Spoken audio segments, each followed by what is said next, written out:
En la actualidad el darwinismo se da generalmente por sentado en el campo científico y en el mundo académico. Sin embargo, y a pesar de su amplia aceptación, un creciente número de científicos y eruditos, incluyendo los que se reunieron en Pájaro Duns, están cuestionando aspectos clave de la teoría darwinista.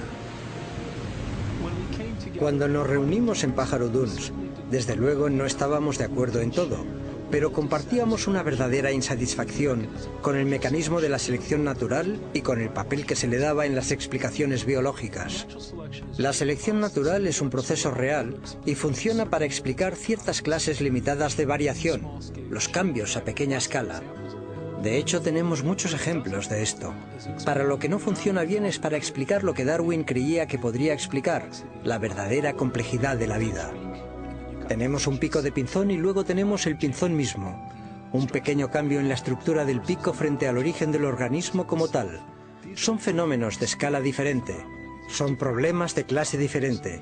Y el problema importante para la biología es comprender dónde funciona la selección natural y dónde no funciona, y el porqué de la diferencia. La evidencia es muy convincente, y todos veíamos que si dejábamos que la evidencia hablase por sí misma, nos llevaría en una dirección que nos alejaría de la selección natural hacia una conclusión distinta acerca del origen y de la naturaleza de la vida sobre la Tierra.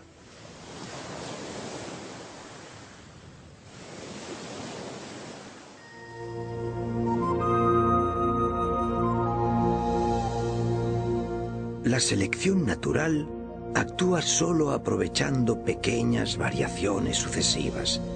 Nunca puede hacer un gran salto repentino, sino que ha de avanzar por pasos cortos y seguros, aunque lentos.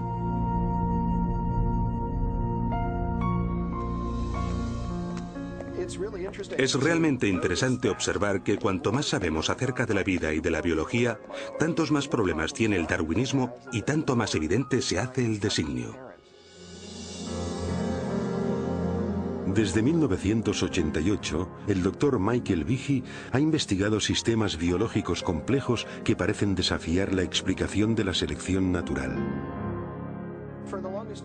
Durante muchos años, creí que la evolución darwinista explicaba lo que veíamos en biología. No porque yo viera cómo podía verdaderamente explicarlo, sino porque me dijeron que lo explicaba. En las escuelas me enseñaron biología darwinista. Y luego en la facultad y en los estudios de posgrado, viví un ambiente que daba por sentado que la evolución darwinista explicaba la biología. Y de nuevo, no vi ninguna razón para dudarlo.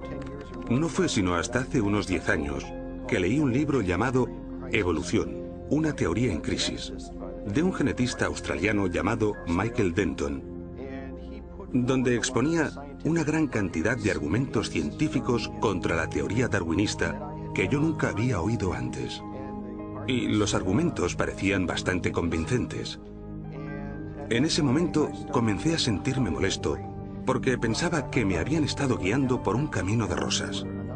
Ahí había una buena cantidad de sólidos argumentos. Y yo había hecho el doctorado en bioquímica, era miembro de la facultad y nunca había ni oído hablar de estas cosas. Y así, a partir de ese momento, me interesé en el tema de la evolución. Y desde entonces, he decidido que los procesos darwinistas no son toda la explicación para la vida. El escepticismo de Michael Behe parte en buena medida de lo que la moderna biología ha descubierto acerca de la unidad más fundamental de la vida, la célula. En el siglo XIX, en vida de Darwin, los científicos creían que la base de la vida, la célula, era un simple glóbulo de protoplasma, como un pequeño fragmento de gelatina o algo que no era difícil de explicar en absoluto. Esta percepción no cambió demasiado hasta los años 50, pero en la última mitad del siglo XX nuestro conocimiento de la célula ha avanzado de manera formidable.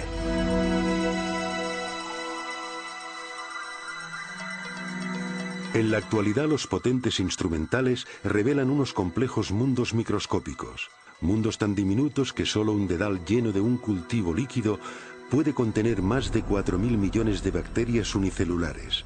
Cada una de ellas repleta de circuitos, instrucciones de montaje y máquinas miniaturizadas de tal complejidad que Charles Darwin jamás pudo haberse imaginado. En la misma base de la vida, donde las moléculas y las células realizan su función, hemos descubierto máquinas. literalmente máquinas moleculares. Hay diminutos camiones moleculares que transportan suministros de una parte a otra de la célula. Hay máquinas que capturan la energía de la luz solar y la transforman en energía utilizable.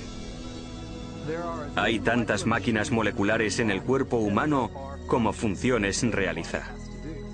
De modo que cuando uno piensa en el oído, la vista, el olfato, el gusto, el tacto, la coagulación de la sangre, la acción respiratoria, la respuesta inmunológica, todo esto exige una multitud de máquinas. Cuando contemplamos estas máquinas nos preguntamos ¿de dónde vienen? Y la respuesta rutinaria, la evolución darwinista, es, desde mi punto de vista, sumamente inadecuada.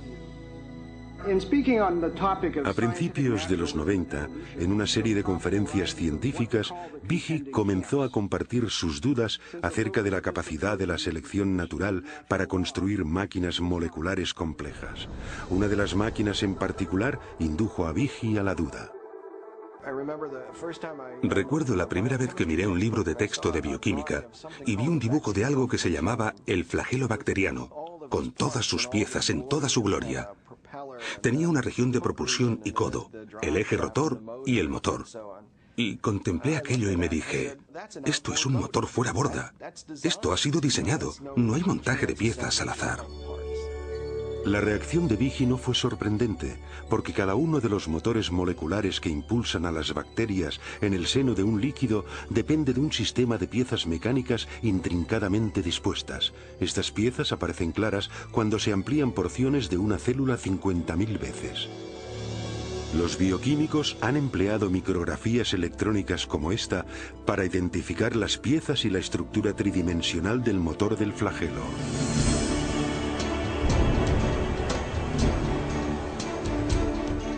Con esta investigación han desvelado una maravilla de ingeniería a escala miniaturizada. Howard Berg, de Harvard, lo ha designado como la máquina más eficiente del universo. Algunas de estas máquinas giran a 100.000 revoluciones por minuto y tienen una conexión fija con un mecanismo transductor o detector de señales que recibe información del medio en que se encuentra. Incluso cuando están girando a esta velocidad pueden detenerse en seco. Solo necesitan un cuarto de vuelta para detenerse y cambiar el sentido de giro y comenzar a girar a 100.000 revoluciones en la otra dirección. Y lo mismo que los motores fuera borda en las lanchas, tiene una gran cantidad de piezas que son imprescindibles para su funcionamiento. El flagelo bacteriano, 2 marchas adelante y atrás, con refrigeración por agua, movido por energía protónica, tiene un estator, un rotor, una articulación en U, un eje propulsor y una hélice. Y funcionan como estas piezas de maquinaria. No es por comodidad que les damos estos nombres, es que estas son verdaderamente sus funciones. Desde su descubrimiento, los científicos han tratado de comprender cómo hubiera podido surgir un motor giratorio mediante selección natural. Hasta ahora no han sido capaces de ofrecer ninguna explicación darwinista detallada. Para ver por qué, debemos comprender una característica de las máquinas moleculares que se conoce como complejidad irreducible. La complejidad irreducible es un término acuñado por Michael Behe en su descripción de estas máquinas moleculares. Básicamente lo que enuncia es que se tiene una multiplicidad de piezas para la composición de cualquier organela o sistema dado dentro de una célula, todas las cuales son necesarias para la función. Es decir, si se elimina una pieza, el sistema pierde su función. La idea de la complejidad irreducible se puede ilustrar mediante una conocida máquina no biológica, una ratonera.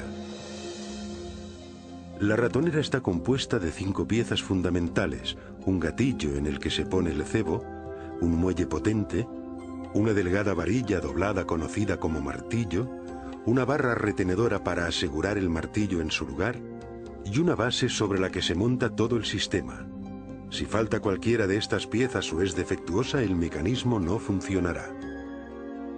Han de estar presentes simultáneamente todos los componentes de este sistema irreduciblemente complejo para que la máquina cumpla su función: atrapar ratones.